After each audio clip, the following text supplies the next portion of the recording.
চলতে চলতে হঠাৎ দেখা অঞ্জন চঞ্চলের। ভারতীয় বাংলা গানের শ্রোতাপ্রিয় সঙ্গীতশিল্পী অঞ্জন দত্ত। অভিনয়, গান, পরিচালনা সব ক্ষেত্রে তিনি চর্চিত।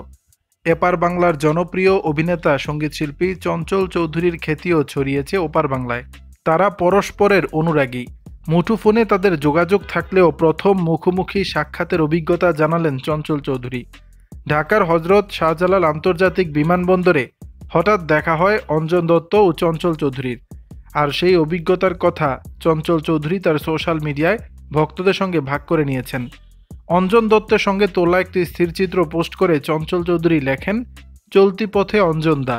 প্রিয় শিল্পী অঞ্জন দত্তের সঙ্গে ঢাকা এয়ারপোর্টে দেখা, প্রথম সামনাসামনি দেখা, অথচ কি স্নেহ আর ভালোবাসায় জড়িয়ে ধরল আমাকে।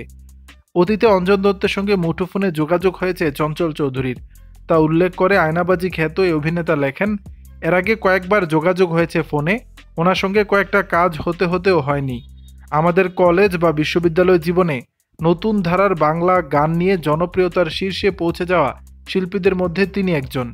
এছাড়া তার অভিনয় বা নির্মাণের পারদর্শিতাও আমাকে মুগ্ধ করে। আপনার সৃষ্টিশীল কর্ম অব্যাহত থাকুক, ভালো থাকুন, সুস্থ থাকুন অঞ্জন দা। তবে কবে অঞ্জন দত্তের সঙ্গে দেখা হয়েছিল তা জানাননি চঞ্চল। ধারণা করা হচ্ছে ছবিটি পুরনো। ভারতীয় একটি গণমাধ্যম জানিয়েছে অঞ্জন দত্ত বর্তমানে কলকাতায় অবস্থান করছেন। দর্শক, বিষয়টি নিয়ে আপনাদের মতামত জানাবেন নিচের কমেন্ট বক্সে।